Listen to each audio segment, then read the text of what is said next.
Assalamualaikum warahmatullahi wabarakatuh. Alhamdulillahirabbil alamin. Wassalatu wassalamu ala asrofil anbiya'i wal mursalin wa ala alihi wa asbihi ajma'in. Wa man tabi'ahum bi ihsanin ila yaumiddin.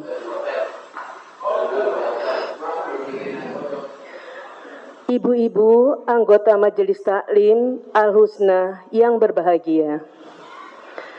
Puji dan syukur kita panjatkan kehadirat Allah atas limpahan rahmat-Nya kepada kita, terutama nikmat iman, nikmat Islam, dan nikmat sehat walafiat, sehingga kita dapat berkumpul di tempat yang mulia ini untuk sama-sama mengkaji ilmu agama, sehingga apa yang kita lakukan ini mendapat ridho dari Allah Subhanahu wa Ta'ala. Sholawat dan salam semoga tercurah kepada junjungan kita, panutan umat yang paling mulia akhlaknya, yaitu Nabi besar Muhammad Sallallahu Alaihi Wasallam. Ibu-ibu hadirin sekalian, sebelum kita mulai taklim, saya akan membacakan susunan acara hari ini. Yang pertama pembukaan, yang kedua tilawah, yang ketiga pembacaan sari tilawah, dan yang keempat tausiah, yang kelima tanya jawab, yang keenam penutup doa oleh Ustadz. Mohon maaf ibu-ibu dan ibu-ibu sekalian, untuk acara yang kedua dan ketiga kita lewati hari ini karena tadi kita sama-sama sudah melaksanakan sholat jenazah buat teman kita Ibu Sutikno yang minggu lalu beliau masih bersama kita di sini, Ustadz, sama-sama belajar ilmu agama. Hari ini dia pergi karena Allah mencintai dia lebih dahulu dari kami. Semoga beliau senantiasa mendapat rahmat dari Allah dan mendapat tempat yang terbaik di sisinya. Ibu-ibu Majelis Taklim yang saya hormati, marilah kita sama-sama memulai acara ini dengan membaca Syaidul Istighfar. Allahumma anta Rabbi, la ilaha illa anta, khalaqtani wa ana abduka, wa ana ala ahdika wa wa'dika mastata'tu, a'udzu bika min syarri ma sana'tu, abu'u laka bi ni'matika alai wa abu'u laka bi dzambi faghfirli fa innahu la yaghfiru dzunuba illa anta. Kita lanjutkan dengan membaca doa menuntut ilmu. Allahumma faqihna fiddin wa alimna ta'wil. Selanjutnya marilah bunda-bunda semua kita membaca Ummul Quran, yaitu surat Al-Fatihah. Semoga kepada kita Allah tetapkan iman Islam kita, Allah mudahkan rizki kita, Allah sehatkan badan kita, agar kita dapat menjalani perintahnya dengan baik, dan Allah mudahkan serta dibukakan pintu hati kita. Allah terangkan pikiran kita, agar kita mudah menerima pelajaran, serta Allah jadikan anak-anak kita jadi hamba Allah yang soleh dan soleha.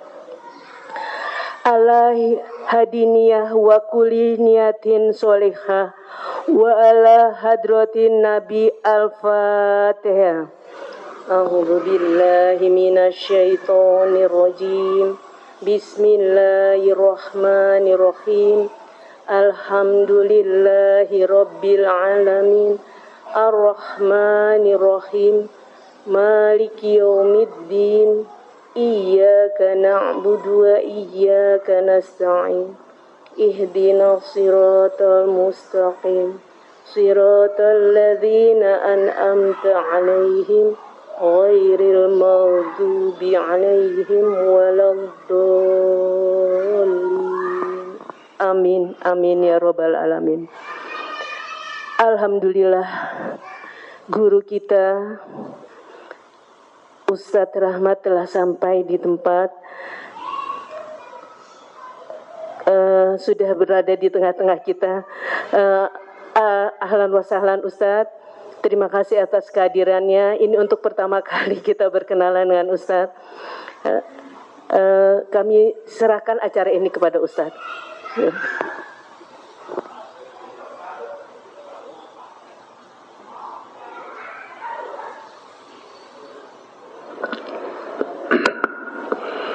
Baik jemaah semuanya, bismillahirrahmanirrahim. Assalamualaikum warahmatullahi wabarakatuh. Innal hamdalillah nahmaduhu wa nasta'inuhu wa nastaghfiruhu wa nastahdihi wa na'udzu billahi min shururi anfusina wa sayyiati a'malina. May yahdihillahu fala mudilla lahu wa may yudlil falan tajida lahu waliyyan mursyida.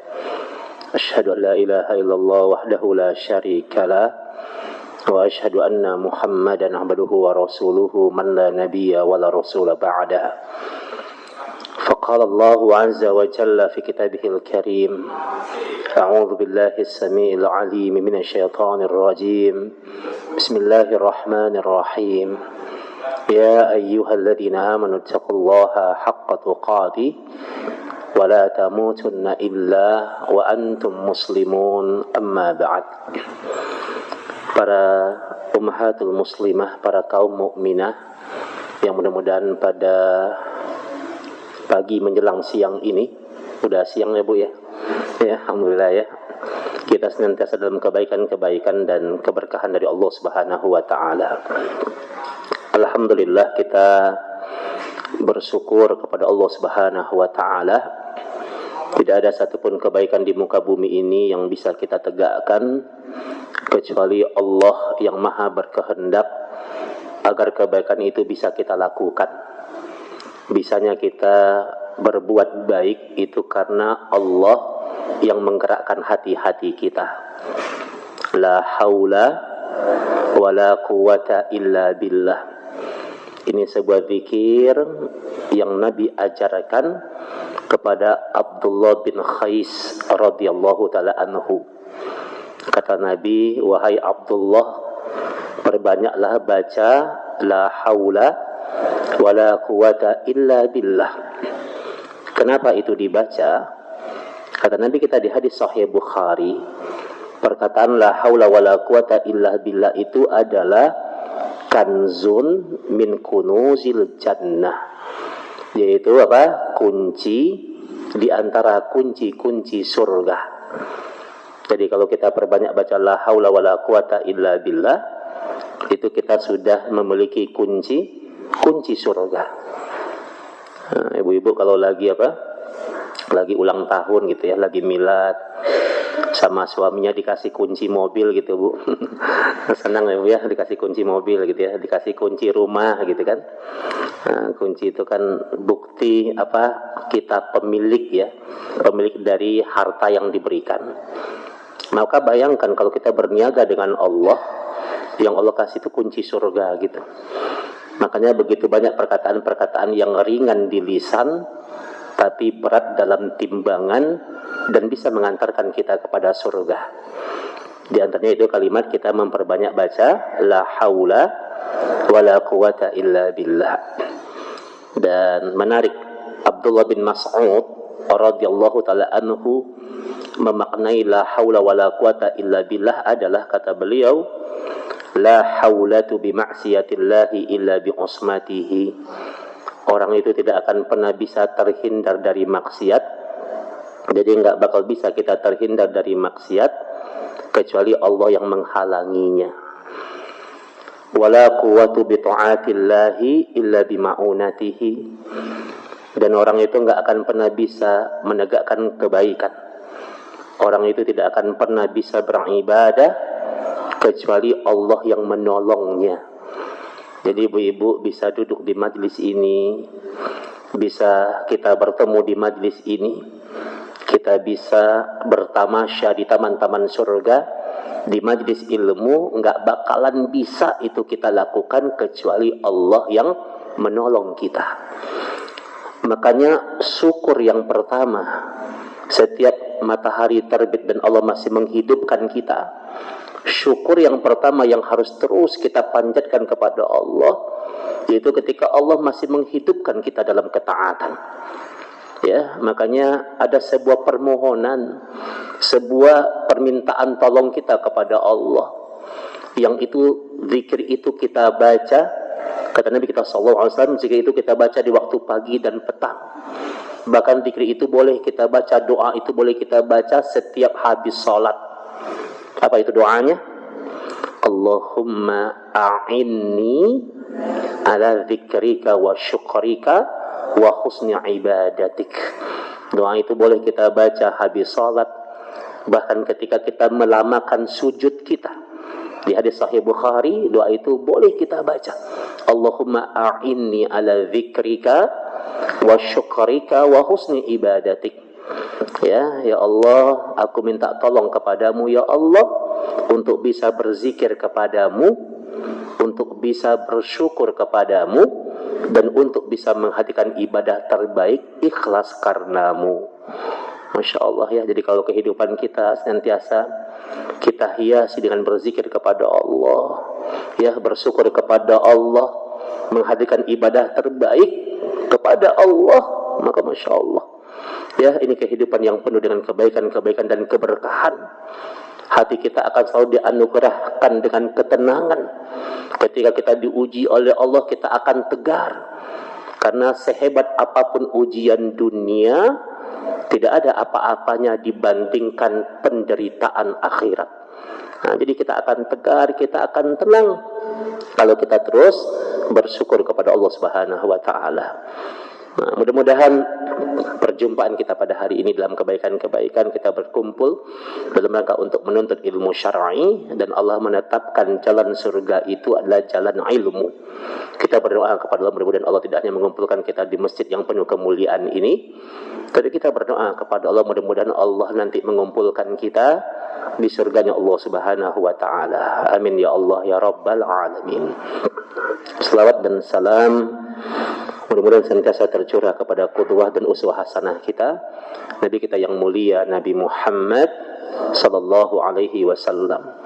Mudah-mudahan tercurahkan kepada para keluarga beliau, kepada para sahabatnya, ridwanullahi alaihim ajma'in, dan kepada kita umatnya yang mudah-mudahan tetap terus istiqamah berjalan di bawah naungan Al-Quran dan As-Sunnah yang beliau bawa. Jemaah semuanya, alhamdulillah, ini betul tadi kata ibu ya, kita ini pertemuan perdana mungkin ya, pertemuan perdana di kajian ibu-ibu. Nah ya, kalau di Persada sering ya bu ya, sering ketemu ya. Tapi saya masuk mulai dakwah di Al-Husna ini bu, itu dari tahun 2007 bu. Jadi saya kalau dengan bapak-bapaknya saya kenal dekat ya dengan bapak-bapaknya.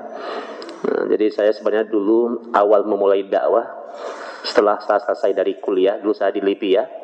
Saya bareng angkatan sama Ustadz yang juga pengisi di sini, Ustadz Ahmad Sujai. Kita satu angkatan di LIPI ya.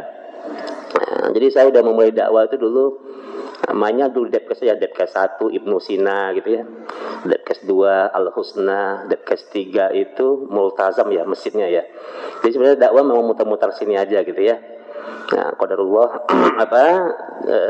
hari ini hadir mampir di kajian para ummahat ya, para ummahat, dan mudah-mudahan ini berdampak kebaikan-kebaikan, dan mudah-mudahan semakin menambah keimanan kita kepada Allah Subhanahu wa taala. Tema dakwah kita pada hari ini kita ambil dari kitab Lum'atul I'tiqad, dikarang oleh Al-Imam Ibnu Qudamah Al-Maqdisi dan juga dikeluarkan dalam kitab Sahih Fiqh Sunnah, yaitu tentang bagaimana kemudian kita bisa Ramadan bersama dengan Rasulullah sallallahu alaihi wasallam. Jadi kita Ramadan bersama Rasulullah sallallahu alaihi wasallam. Karena Rasulnya sudah meninggal dunia ya. Tapi yang dimaksud dengan kalimat kita Ramadan bersama Rasulullah itu, kita Ramadan bersama dengan sunnahnya, kita Ramadan dengan bimbingannya, kita Ramadan dengan tuntunannya. Karena ingat, rangkaian semua kegiatan di Ramadan itu, semua rangkaiannya adalah ibadah. Dan tidak dikatakan ibadah kecuali ketika itu disyariahkan dan dicontohkan oleh Nabi Sallallahu Alaihi Wasallam. Jadi ibu-ibu, sesuatu itu dikatakan ibadah ketika memang itu dicontohkan. Makanya kaidah Nabi itu mengatakan ibadah itu la yushra' illa bidalilin minasyara'i. Ibadah itu tidak disyariahkan kecuali ada dalilnya. Jadi kalau urusan ibadah, Bu, kita tidak punya ruang bebas untuk mengarang-arang ibadah. Tapi apa yang dicontohkan itu yang kita laksanakan. Itu kaidah ibadah. Ya, jadi apa yang dicontohkan itu yang kita laksanakan. Nah, maka kita ingin Ramadan kita bersama dengan Rasulullah, yaitu dengan jalan kita mencintai sunnah-sunnahnya. Ibu-ibu semuanya, kita masih berada di momentum bulan Sa'ban ya. Ini masih bulan Sa'ban, bahkan kita sudah melewati pertengahan di bulan Sa'ban. Dan ingat, Sa'ban itu disebut oleh para sahabat dengan bulannya Nabi Sallallahu Alaihi Wasallam. Jadi bulan Nabi itu diantaranya, bulan yang Nabi cintai itu diantaranya itu bulan Sa'ban. Makanya Nabi kita itu memperbanyak puasa-puasa sunnah di bulan Sa'ban. Nabi memperbanyak puasa-puasa sunnah di bulan Sa'ban. Dan Sa'ban itu dalam hadis riwayat Bukhari dikatakan Sa'ban itu bulan turfa' lahumul a'mal. Sa'ban itu bulan di mana Allah mengangkat amalan-amalan kita. Jadi ingat, para malaikat itu melaporkan amalan-amalan kita itu pada momentum bulan Sa'ban. Jadi ibu-ibu, amalan kita ini, ibadah yang kita kerjakan itu dilaporkan kepada Allah. Ada yang bentuknya pekanan, ada yang bentuknya tahunan. Nah, kalau pekanan itu hadis yang masyhur yang sering kita dengar, Nabi kita mengatakan bahwa kita dianjurkan untuk puasa Senin dan Kamis. Karena di hari Senin dan Kamis amalan kita dilaporkan, dan Nabi kita mengatakan wa ana uhibbu an asuma fiha. Aku ingin ketika amalanku itu dilaporkan, aku ingin aku sedang dalam keadaan berpuasa. Nah, jadi kalau kita memperbanyak puasa pada bulan-bulan yang Nabi cintai, pada hari-hari yang Nabi cintai, itu berpotensi amal ibadah kita diterima oleh Allah Subhanahu wa taala. Ya. Dan kenapa kita penting untuk kemudian memaksimalkan ibadah di bulan Sa'ban? Imam Malik mengatakan, kata Imam Malik, ketika Rajab datang, Rajab sudah kita lalui bulan ini. Ketika Rajab datang, kata beliau, fa innar Rajab syahruz zar'i. Rajab itu bulan menanam. Dijelaskan oleh Imam Ibnu Rajab di kitabnya Lataiful Ma'arif. Rajab bulan menanam. Wa Sa'ban, adapun Sa'ban disebut dengan sakiyuz zar'i, bulan menyiram tanaman. Sedangkan Ramadan disebut dengan bulan hisaduz zar'i, bulan memetik hasil tanaman. Ya. Apa kaitannya bulannya dikaitkan dengan tanaman gitu ya?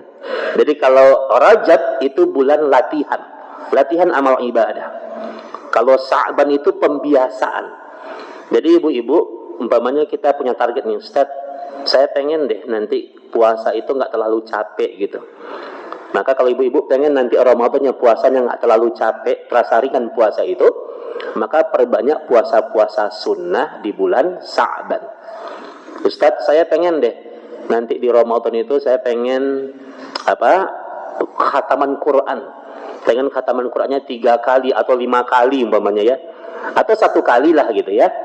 Maka cara kita mengkhataman Quran di Ramadan dengan cara kita membiasakan baca Quran di bulan Sa'ban. Ustaz, saya pengen deh setiap malam itu nggak pernah absen dari sholat malam, qiyamul lail. Caranya rajin-rajinlah sholat malam di Sa'ban. Nanti kita akan mulai terbiasa di Ramadan. Makanya dia bulan pembiasaan dia. Makanya para sahabat dahulu mereka begitu memaksimalkan ibadah di Sa'ban dalam rangka untuk optimalisasi di Ramadan. Apa pentingnya, Bu? Kenapa sih Ramadan harus kita maksimalkan? Sekian tahun kita ketemu dengan Ramadan. Sekian tahun kita berjumpa dengan Ramadan. Sekian tahun kita melewati puasa dan rangkaian ibadah di Ramadan. Kenapa penting Ramadan itu kita maksimalkan? Ya. Ada satu hadis sahih dalam riwayat An-Nasa'i dan Ahmad. Hadis itulah yang bikin sahabat ketakutan kalau mereka tidak bisa maksimal ibadahnya di Ramadan. Ada satu hadis yang bikin sahabat ketakutan, yang hadis itu yang membuat mereka bersemangat ibadah di Ramadan. Makanya kita tahu di antara para sahabat itu, mereka itu 6 bulan, Bu, dijelaskan dalam kitab Jami'ul Ulum wal Hikam oleh Imam Ibn Rajab. Sahabat itu kanu yad'una Allah fi 6 ashhurin ayyuballighahum ila Ramadan. Sahabat dahulu itu 6 bulan sebelum Ramadan datang, itu doanya minta dipertemukan oleh Allah dengan Ramadan. 6 bulan, Bu. Kalau kita kan kebanyakan 2 bulan ya. Makanya 2 bulan itu doanya apa biasanya? Allahumma barik lana fi Rajabi wa Sa'ban wa balighna Ramadan. Ya Allah, berkahi kami di bulan Rajab dan Sa'ban, dan berkahi kami di bulan Ramadan. Itu yang sering kita baca doa. Padahal doa itu adalah doa yang tidak masyhur di kalangan para sahabat. Doa itu hanya dipopulerkan oleh kalangan mutaakhirin, oleh ulama belakangan. Nah, boleh kita berdoa begitu? Boleh. Kan doa itu sepanjang kita tidak menisbatkan kepada hadis Nabi, doa apapun kan boleh. Tapi doa yang masyhur di kalangan para sahabat, sebagaimana yang dinukilkan oleh Imam Ibn Rajab di kitabnya Lataiful Ma'arif. Doa yang sering dibaca oleh para sahabat ulama tabi'in adalah Allahumma sallimni ila Ramadan wa sallim li Ramadan wa tasallamhu minni mutaqabbalan. Nah, ini doa yang masyhur di kalangan para ulama tabi'in dan kalangan para sahabat. Allahumma sallimni ila Ramadan wa sallim li Ramadan wa tasallamhu minni mutaqabbalan. Perhatikan doanya. Ini doa yang sering dan dipopulerkan di zaman para ulama salaf, ulama terdahulu. Allahumma sallimni ila Ramadan. Ya Allah, sampaikan aku ke bulan Ramadan. Wa sallim li Ramadan. Wasallim li. Kalau pertama kan ni. Kalau yang kedua wasallim li Ramadan. Dan sampaikan Ramadan kepadaku. Kemudian apa? Watasallamhu minni mutaqabbalan, dan terima amal ibadahku di bulan Ramadan. Doa itu sudah mereka baca 6 bulan sebelum Ramadan itu datang. Nah, ini luar biasa, Bu. Harapan orang dahulu itu Masya Allah ya. 6 bulan, berarti kalau 6 bulan berarti di bulan apa tuh? Rabiul Awal. Mereka udah doanya tuh minta dipertemukan oleh Allah dengan Ramadan. Kenapa mereka begitu maksimal ibadahnya di Ramadan? Ada hadis dari Imam An-Nasa'i dan Imam Ahmad. Kata Nabi kita sallallahu alaihi wasallam mengatakan, kata Nabi kita yang mulia, "Faman khurrima khairaha faqad khurim." Nabi kita bilang, barang siapa yang Allah haramkan baginya kebaikan di Ramadan, maka Allah haramkan baginya kebaikan di bulan-bulan yang lainnya. Subhanallah, ini ancaman ini. Ya. Nabi kita mengatakan barang siapa yang Allah haramkan baginya kebaikan di Ramadan, maka Allah haramkan baginya kebaikan di bulan-bulan yang lainnya. Ma ma'nahu? Apa artinya, Bu? Kata Nabi kita yang mulia, kalau ada orang nih yang gagal jadi orang baik di Ramadan, dia akan gagal jadi orang baik di bulan-bulan yang lainnya. Innalillah, ini musibah ini. Kalau ada orang yang malas sholat di Ramadan, dia nggak bakal bisa rajin sholat di bulan-bulan yang lainnya. Kalau ada orang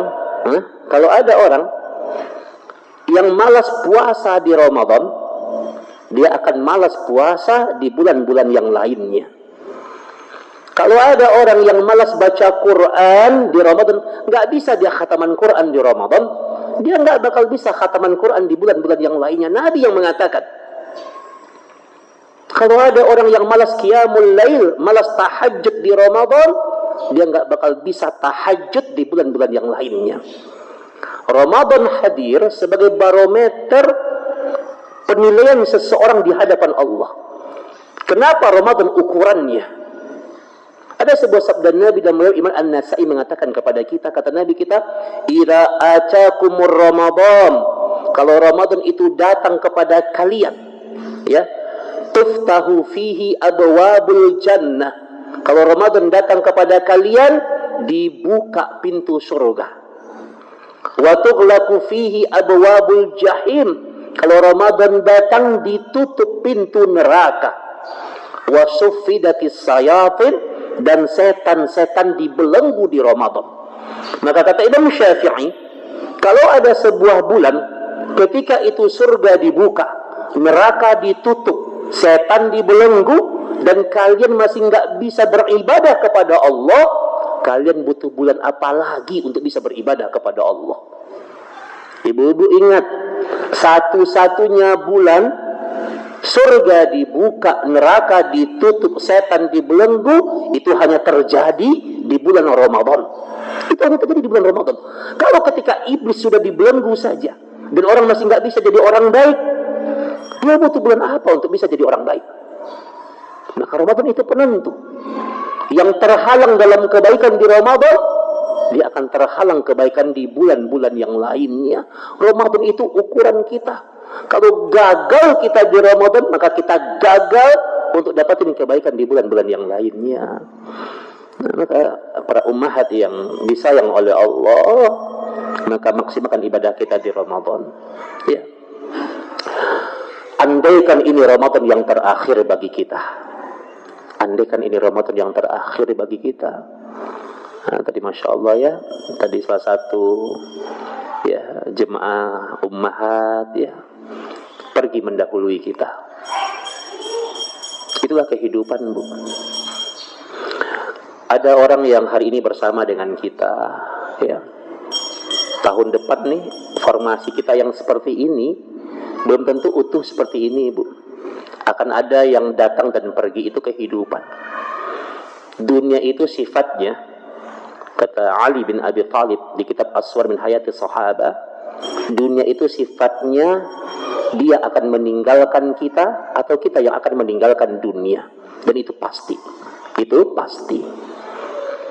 Nah, makanya kalau kita mungkin tadi pagi kita buka WhatsApp yang tersebar informasi innalillahi wa inna ilaihi raji'un, saudari kita Fulanah binti Fulan meninggal dunia, dan saat ini mobil ambulan sedang menuju rumah duka. Mungkin kita sering baca informasi seperti itu. Bisakah kita bayangkan bahwa suatu saat nanti di WhatsApp-nya teman-teman kita, itu nama kita yang akan tertulis, dan itu pasti, itu pasti, kabar itu pasti. Maka kita harus sadari, bertambahnya usia kita berarti semakin berkurang jatah hidup kita. Bertambah usia kita berarti makin dekat kita untuk masuk ke liang lahat kuburan kita.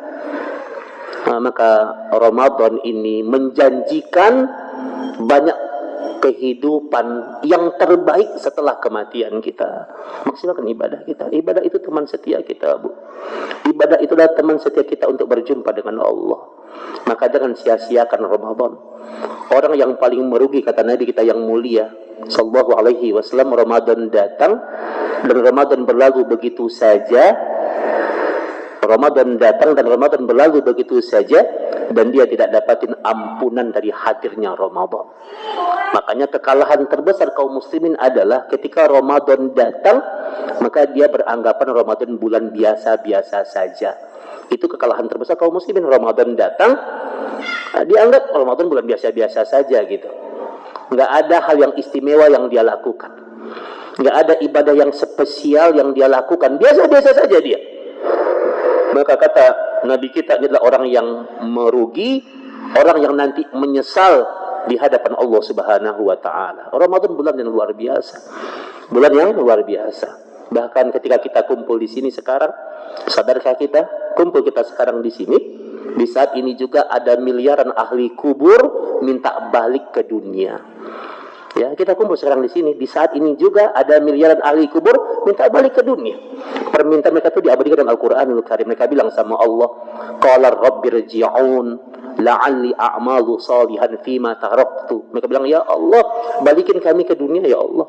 Kami menyesal terhadap ibadah-ibadah yang kami lalaikan. Kami menyesal terhadap ibadah-ibadah yang kami tinggalkan. Kami menyesal. Mereka ingin menikmati Ramadan, ingin beribadah kepada Allah. Tapi kata Allah, kalla, enggak bisa, kata Allah, udah terlambat, kata Allah.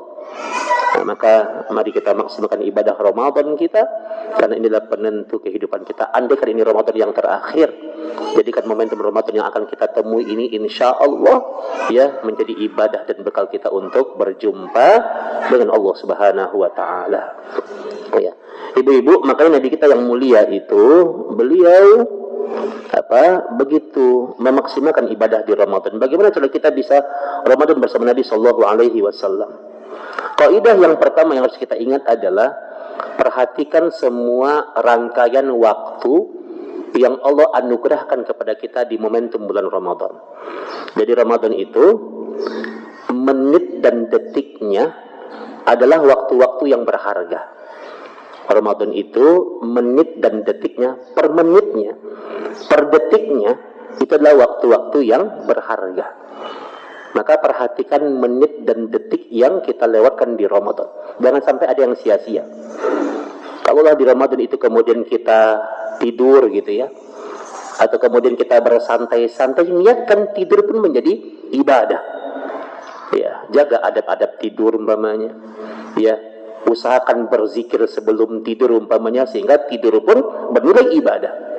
Maka Ramadannya Nabi itu memperhatikan waktu-waktu yang utama. Dan dalam yang sahih di hadis Sahih Bukhari dikatakan, di antara waktu yang paling utama yang Nabi jaga kesehariannya adalah Nabi memperhatikan waktu di saat menjelang berbuka dan di saat santap sahur. Ini waktu yang biasa dalam sebagian kita, tapi ini adalah waktu yang paling utama ya, berdasarkan sabda Nabi yang mulia sallallahu alaihi wasallam. Ngapain Bu menjelang berbuka puasa, ngapain? Ya, berdoa ya, bukan ngabuburit ya. Ngabuburit nyari gorengan sepanjang jalan gitu kan. Padahal samping rumahnya banyak yang jual gorengan ya. Jadi perbanyak berdoa. Berdoa itu adalah amalan yang utama. Ya. Niatkan di hati kita, kalau kita mau ketemu Ramadan, niat kita itu kita bertemu dengan kebahagiaan yang Allah anugerahkan. Nih ibu-ibu, ketemu Ramadan bahagia apa enggak nih gitu ya. Kebahagiaan kita itu menentukan kualitas iman kita. Dan bahagianya karena apa? Nah, Nabi itu bahagia dengan datangnya Ramadan karena di Ramadan itu Allah janjikan ampunan. Karena tiket surga itu apa Bu? Ampunan. Allah bilang wa yaghfir lakum dzunubakum wa yudkhilkum jannatin. Kalau kalian dapatin ampunan Allah, surga Allah kalian dapatin. Nah, jadi ampunan itu, kenapa kepada Ramadan itu menjanjikan ampunan? Karena ampunan itu tiket surga Bu. Makanya menjelang berbuka puasa itu kita dianjurkan untuk memperbanyak doa, dan doa yang terbaik yang kita minta adalah minta ampun kepada Allah.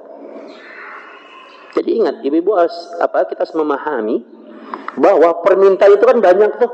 Banyak kan permintaan, minta anak yang soleh dan soleha, minta rezeki yang halal, apalagi minta minta rezeki yang banyak berlimpah gitu ya, banyak permintaan itu. Tapi sadarilah permintaan yang paling utama minta ampun kepada Allah. Apa Bu? minta takwa. Ya itu juga permintaan yang utama. Kenapa minta ampun? Jadi minta ketakwaan itu juga bagian dari minta ampun. Kata para ulama, kenapa minta ampun itu paling utama? Dijawab oleh Al-Imam Ibnu Katsir rahimahullahu taala. Kata beliau, in ghafarta laqad aflahta. Jika Allah sudah ampuni dosamu, maka Allah bereskan semua urusan dunia dan akhiratmu.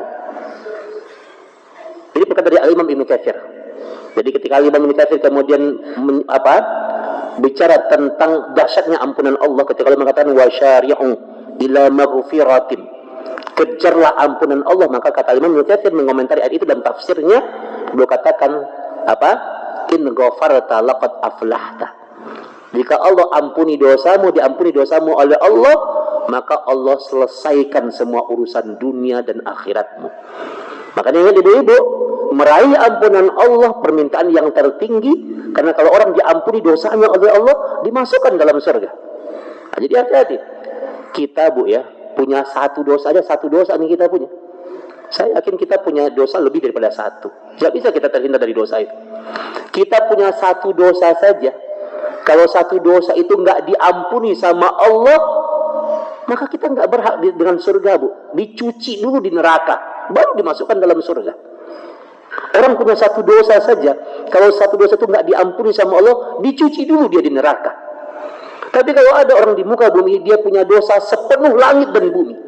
Sepenuh langit dan bumi ini penuh sama dosa dia. Tapi kalau semuanya Allah ampuni, masuk surga dia. Makanya ini menjadi sebuah bukti dan dalil bahwa minta ampun itulah permintaan yang paling tinggi. Maka Nabi kita sehari-hari membaca astaghfirullah wa atubu ilaih. Berapa kali, Bu? 70 sampai 100 kali begitu riwayatnya. Astaghfirullah wa atubu ilaih. Astaghfirullah wa atubu ilaih. Nabi juga memperbanyak membaca sayyidul istighfar. Ya Allahumma anta rabbi la ilaha illa anta khalaqtani wa ana 'abduka wa ana 'ala 'ahdika wa wa'dika mastata'tu a'udzu bika min syarri ma sana'tu abu'u laka bi ni'matika 'alayya wa abu'u bi dzambi faghfirli fa innahu la yaghfiru dzunuba illa anta. Kata Nabi kita, barang siapa yang dia baca di pagi hari, dia meninggal di siang hari, maka dia pasti masuk surga. Kalau dia baca itu di sore hari dengan penuh keimanan, terus dia meninggal di malam hari, dia pasti masuk surga. Ini menjadi keutamaan istighfar, minta ampun kepada Allah. Dan di Ramadan pun itu Nabi mengatakan kepada Aisyah radhiyallahu taala anha, "Nabi, wahai Aisyah, ketika Ramadan datang maka perbanyaklah baca doa minta ampun kepada Allah." Apa doanya?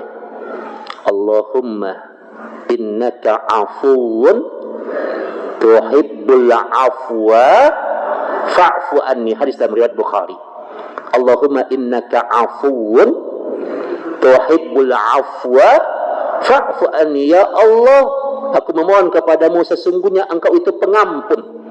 Tuhibbul afwa, engkau mencintai orang yang meminta ampun.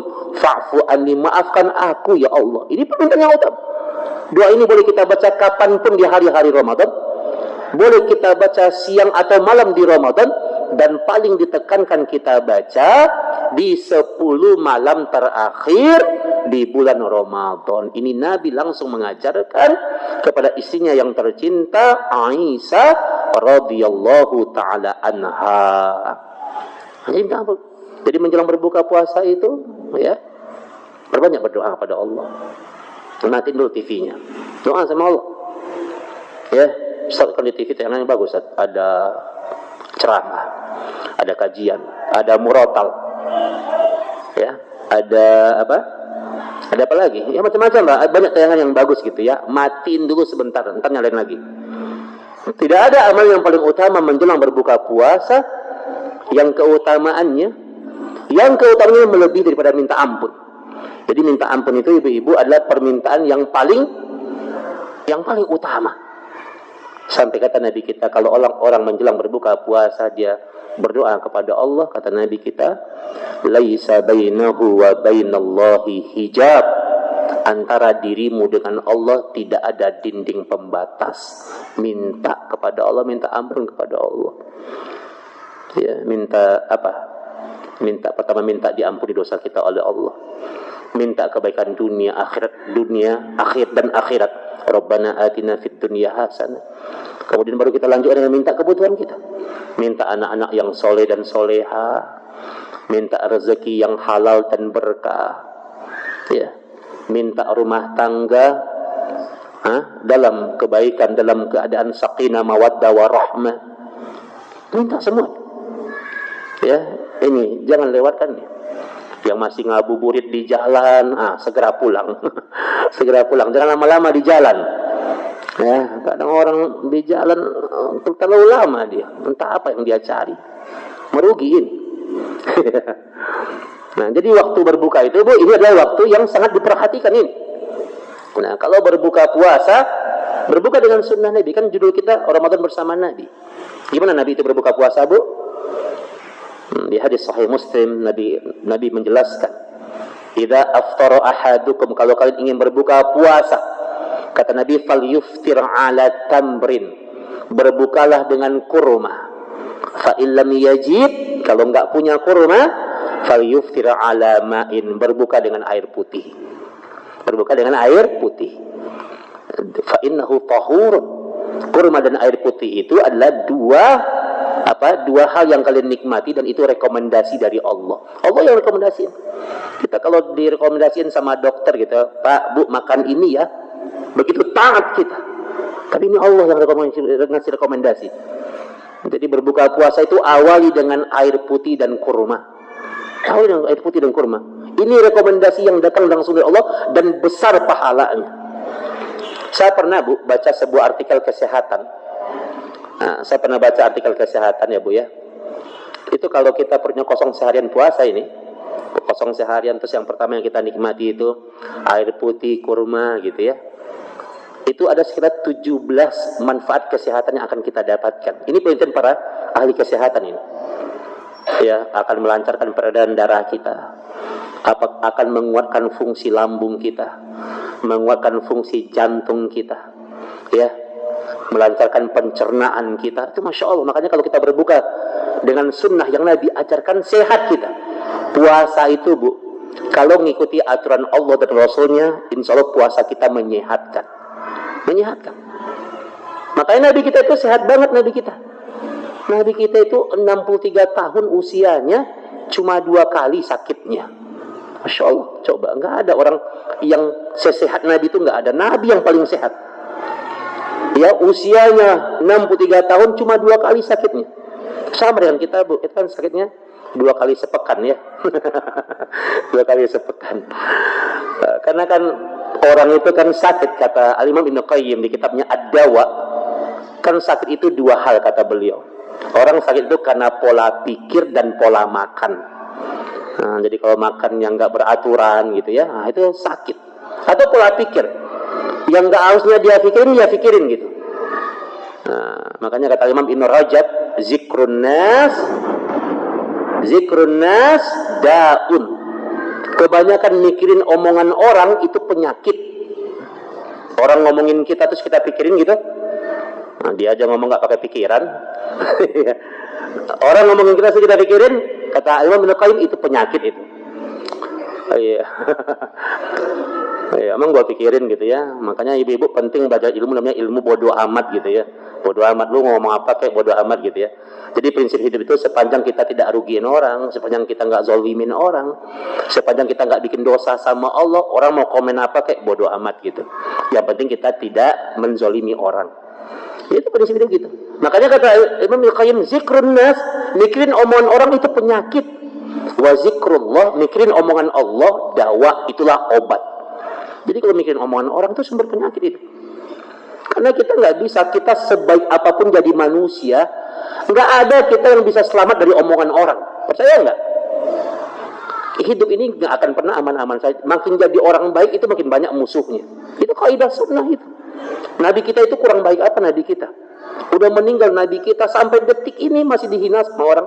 Lihat omongan orang munafik, orang kafir, menghina Nabi kita, menistakan Nabi kita. Nah, jadi kata Ali bin Abi Thalib, kalau hidupmu itu dalam rangka untuk menghindari celaan orang, fa innahum majnun, engkau orang gila, kata Ali. Jadi kalau hidupmu itu hidup engkau Dan tujuannya supaya orang tidak mencelamu, supaya orang tidak ngomongin kamu. Nah, capek kita, udah biarin dia ngomong, dia akan bertanggung jawab di hadapan Allah.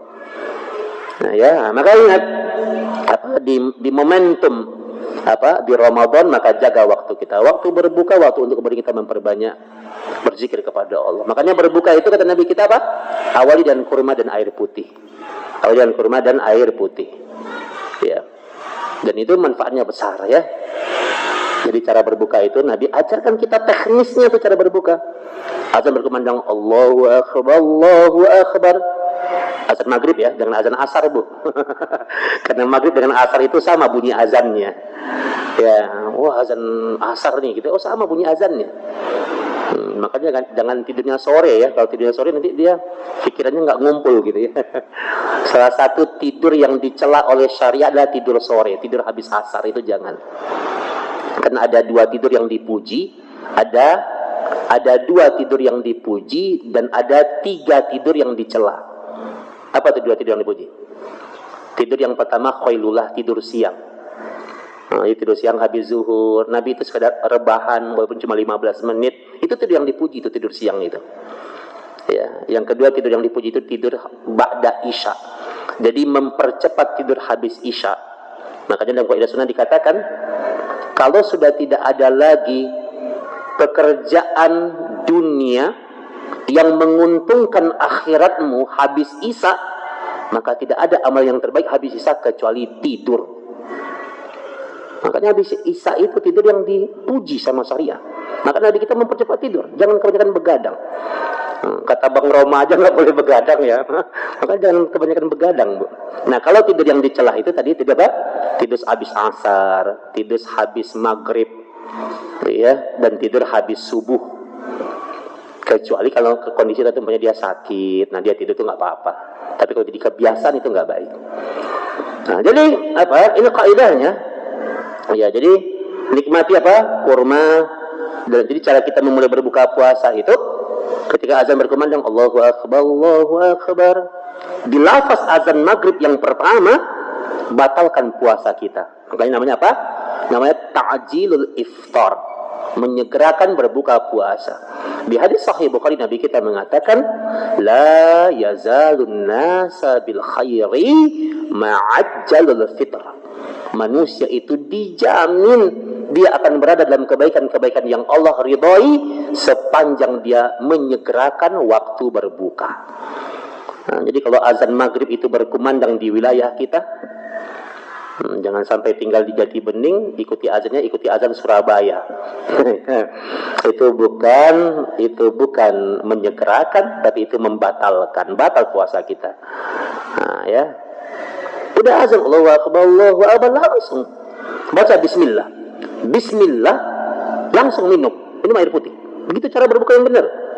Lihat di kitab Asmaul Hayati Sahabat. Habis minum baru baca doanya. Habis minum baru baca doanya. Dhahaba dhama'u wa tallatil uruqu wa thabatal ajru insyaallah. Ini doa yang derajatnya paling kuat yang disahihkan dan diamalkan oleh para sahabat. Nah, jadi Allahu Akbar, bismillah, minum. Kalau ada kurma nikmati kurma. Walaupun satu butir. Baru baca doanya. Dhahaba dhama'u. Telah hilang dahaga. Dhahaba dhama'u, telah hilang dahaga. Wabtallatil uruqu. Telah basah tenggorokan. Wa thabatal ajru. Telah ditetapkan pahala. Insyaallah. Itu doanya. Kalau mau ditambahkan dengan Allahumma laka sumtu wa bika amantu wa ala rizkika aftartu birahmatika ya arhamar rahimin. Kalau mau ditambahkan dengan itu boleh dengan syarat. Ada syaratnya. Syarat kalau kita meniatkan baca doa itu dalam konteks doa yang umum minta kebaikan. Jadi jangan sampai ketika baca Allahumma laka sumtu kita mengira itu doa dari Nabi. Jadi Allahumma laka sumtu itu secara hadis dia tidak ada hadisnya. La aslalahu. Tapi bolehkah kita doa pakai itu? Boleh. Sepanjang kita tidak menyandarkan doa itu kepada hadis Nabi. Kan doa itu kan boleh saja. Doa apa saja. yang zahaba dhama'u. Allahumma laka sumtu, ini adalah doa, bahkan kata ulama salaf, kata Syekhul Islam Ibnu Taimiyah, boleh kita baca itu sepanjang kita tidak menyandarkan pada hadis Nabi. Jadi konteksnya umum. Kan artinya bagus tuh Allahumma laka sumtu. Ya Allah, dengan namamu kami berpuasa, dengan namamu kami berbuka, kan bagus, enggak ada yang menyimpang. Jadi boleh kita berdoa apa, bahkan kita boleh berdoa apa saja ketika berbuka puasa. Nah, ini harus kita ingat ya. Kadang kan ada dua kelompok hari ini. Ada dua kelompok yang dia hanya memutlakkan zahaba dhama'u dan dia mengatakan semuanya salah selain ini. Ada kelompok yang kemudian dengan mengatakan Allahumma laka sumtu dan dia katakan yang lain salah. Sendiri saling menyalahkan nih. Padahal secara kaidah sunnah mengatakan boleh baca zahaba dhama'u, itu yang paling pokok. Boleh ditambahkan yang Allahumma laka sumtu sepanjang kita tidak menyandarkan pada hadis Nabi. Itu kaidahnya. Maka sebenarnya dakwah itu sebenarnya jangan dibentur-benturkan gitu. Semuanya ada penempatnya masing-masing. Ya Ibu? Cukup. Ya, bahkan apa namanya? Kalau kemudian kita cukup baca doa itu kan hukumnya sunnah ya. Pokoknya yang wajib itu Ibu baca bismillahnya. Nah, baca bismillah itu wajib. Jadi jadi jangan sampai orang yang baca Allahumma laka sumtu disalah-salahin juga gitu. Betul dia tidak ada di hadis Nabi, tapi doa itu tidak mesti berdasarkan hadis Nabi, itu harus kita ingat. Bu, contoh nih saya mau nanya nih. Pokoknya anak Ibu lulus SMA tahun ini, terus Ibu bilang gini, ya Allah, mudah-mudahan anak saya berdoa kepada Allah, saya doa ya, mudah-mudahan anak saya bisa lulus di fakultas, Masya Allah ya, mudah-mudahan anak-anak saya bisa lulus di fakultas kedokteran gitu. Kita doa anak kita agar lulus. Saya mau nanya, doa yang begitu ada nggak di hadis Nabi? Nggak ada. Di zaman Nabi nggak ada fakultas kedokteran, Bu. Makanya nggak ada doa yang begitu. Tapi boleh nggak Ibu baca doa begitu? Boleh. Nah, makanya orang yang baca zahaba dhama'u itu benar. Orang yang baca Allahumma laka sumtu ini juga tidak salah. Nah, cuma ketika itu kita baca jangan disandarkan ke hadis Nabi. Maka dakwah itu dia harus harmonis ya, dia ada penempatannya masing-masing. Itu kaidahnya. Makanya orang beramal itu harus berilmu dia. Nah ya, jadi bisa kita baca dua-duanya. Kalau mau baca saja bisa baca zahaba dhama'u. Nah, itu ya. Kemudian habis itu baru kemudian kita udah beli gorengan, makan gorengan gitu kan, beli cendol, kolak, udah sikat tuh semuanya ya, asalkan tidak membahayakan kita ya. Nah, ya. Nah ini kaidah yang harus kita pahami bagaimana kemudian ibadah kita sesuai dengan sunnah Nabi SAW. Jadi ingat, jadi kenapa hadis itu mengatakan nikmati air putih dulu, nikmati kurma dulu, itu untuk menjaga kesehatan kita. Makanya menarik, kata saya Muhammad bin Sulaiman, kata beliau, kita itu kalau pengen tahu orang yang berilmu dengan orang yang bodoh, maka lihat saat berbuka puasa. Masya Allah.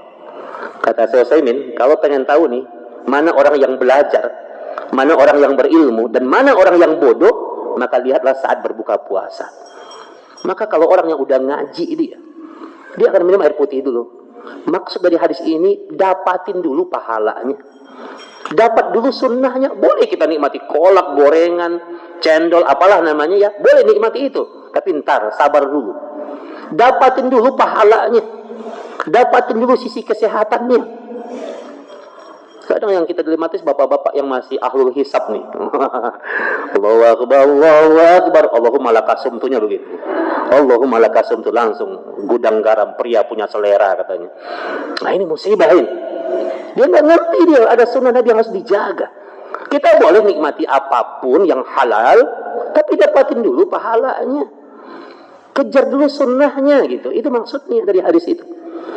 Nah, makanya kata para ulama, kalau pengen tahu orang yang jahil dengan orang yang berilmu, lihat saat berbuka puasa. Tahuan tuh. Nah yang tadi Bu ya, jadi ibu-ibu dapatin pahalanya dulu ya, baru nikmati yang lainnya, berbuka itu. Kemudian waktu yang paling utama ketika berpuasa juga di saat santap sahur. Sahur, ibu-ibu ingat, dalam kaidah fikih dikatakan sahur itu nama waktu, bukan nama makanan. Jadi bukan makan sahur, tapi makan di waktu sahur. Sahur nama waktu. Dalam Islam itu ada waktu fajar, ada waktu subuh, ada waktu syuruk, ada duha, ada siang, ada sore, ada malam. Malam dibagi 3. Ada awal malam, ada pertengahan malam, ada akhir malam. Kata para ulama, ujung akhir malam menjelang subuh datang itulah sahur. Jadi ulama dalam kaidah fikih membedakan antara waktu sahur dengan waktu malam. Waktu yang berbeda. Ya. Ada sebuah sabda Nabi yang mulia bicara kepada kita. Hadisnya dibawakan oleh Anas bin Malik radhiyallahu taala anhu. Ketika seorang sahabat yang mulia bernama Zaid bin Sabit cerita kepada sahabat yang lainnya. Apa kata Zaid bin Sabit? Kata Zaid bin Sabit, "Tasahharna ma'a Rasulillah sallallahu alaihi wasallam." Kata Zaid, sesungguhnya aku itu sahur bersama dengan Rasulullah sallallahu alaihi wasallam. Kemudian Anas nanya, kata Anas, "Ya Zaid, Nabi itu sahur, jarak Nabi sahur dengan azan subuh berkumandang berapa jaraknya?" Maka kata Zaid, "Khadara khamsina ayah." Nabi itu sahur dengan azan jaraknya sama dengan kalian membaca 50 ayat dalam Al-Quran. Ulama berijtihad 50 ayat itu kapan berarti? Berarti waktu sahur itu sekitar 15 menit menjelang azan subuh berkumandang. Itu yang disebut dengan waktu sahur. Istinbat ilmunya. Nah, nanti kita jelaskan. Pasti ada pertanyaan seperti ini. Perhatikan hadis ini. Kata Nabi kita, Nabi itu sahurnya 15 menit menjelang azan subuh berkumandang. 15 menit, kata Zaid bin Sabit, Nabi itu sahurnya biqadri khamsina ayat min Al-Quran. Ulama membahas tentang bagaimana Nabi baca Quran. Baca Quran Nabi itu dengan cara tartil. Tartil itu bacaannya sedang, enggak cepat, enggak lambat. Maka kata para ulama, berarti Nabi itu sahurnya sekitar 15 menit menjelang azan subuh. Ingat Bu, Nabi itu kan sahurnya kan simple ya. Nabi itu cukup dengan 3 butir kurma doang sahur namanya. 3 butir kurma atau makan 1 butir selesai. Ya, 2 menit 3 menit kelar gitu. Jadi kalau kita ibaratnya kita makan nasi, kita makan macam tuh, udah ada nasi, ada rendang, ada jengkol balado gitu kan, ada gulai macam-macam, ada cuci mulut, ada buah macam-macam. Ya, nah, mungkin kalau kita bisa perkirakan mungkin kita sekitar apa? Sekitar 30 menit menjelang azan. Artinya, waktu sahur yang benar adalah waktu menjelang azan subuh. Ya. Kalau bicara tentang teknisnya sesuai dengan kita. Kalau kita tipe makannya ngunyah 100 kali baru ditelan, ya, maka ya udah sahurnya 1 jam aja menjelang azan subuh. Kalau kita tipe makannya nggak pakai ngunyah gitu ya, langsung telan aja gitu ya. Ayo udah berarti 5 menit juga kelar tuh sahur. Intinya dari hadis ini mengatakan kepada kita adalah sahur waktunya kapan? Menjelang azan subuh. Itu kaidah, itu nggak bisa terbantahkan. Makanya kaidah sunnah mengatakan, kalau ibu-ibu bilang gini, Pak Ustadz, saya itu sahurnya jam 2 malam. Maka kaidah sunnah mengatakan itu bukan makan sahur, tapi itu makan malam. Ibu hanya berganti pola makan saja. Jadi kalau sehari makan 3 kali sehari, siang ya, nah, malam udah makan saat berbuka, nanti makan jam 2 malam gitu ya. Dikatakan makan sahur menjelang azan subuh. Nah, jadi ada beberapa amalan kita sahur. Kalau kita ingin Ramadan bersama dengan Nabi SAW, dengan tuntunan Nabi SAW. Jadi ibu mungkin, kalau ibu kan boleh bangun jam 2 aja nggak apa-apa. Mungkin ngangetin sayur gitu kan, nah, nyiapin makanan, boleh silahkan. Tapi usahakan santap sahurnya itu menjelang azan subuh berkumandang. Itu kaidahnya. Makanya beramal harus dengan basis ilmu dan dalil yang benar. Nah, jadi Bu, ada yang mungkin nanya, Ustaz, sekarang kan ada jadwal imsakiyah. Jadwal imsak itu dibuat biasanya 15 menit atau 10 menit menjelang azan subuh. Gimana cara kita menyikapinya? Pertama, dalam kaidah fikih dikatakan sebenarnya as-saum, puasa, nama lain dari puasa adalah al-imsak. Karena imsak itu artinya menahan. Ibu-ibu mau baca Quran manapun, mau baca hadis Nabi manapun, mau baca kitab muktabar fikih manapun, pasti puasa artinya imsak. Puasa itu artinya adalah imsak, namanya dari imsak. Harusnya nih, dalam kaidah sunnah dikatakan, harusnya jadwal imsakiyah harusnya itu harus bertepatan dengan jadwal azan subuh berkumandang. Harusnya begitu. Jadi kalau subuh itu umpamanya jam 4.30, harusnya imsak 4.30. Harusnya begitu. Itu satu. Yang kedua, bagaimana dengan fenomena imsak yang hari ini masih ada gitu. Umpamanya subuh jam 4.30, imsaknya mungkin jam 4.20 mungkin atau 4.15. Maka ibu-ibu, dakwah tidak usah dibentur-benturkan. Caranya kata para ulama kita adalah jadikan jadwal imsakiyah itu sebagai jadwal untuk pemberitahuan, untuk kehati-hatian. Jadi kalau bocah anak-anak udah mulai mukul beduk gitu ya, imsak gitu ya, nah berarti kita entar lagi mau azan subuh nih. Jadi kita udah dikasih tahu. Karena memang kita wajib berhenti sebelum azan.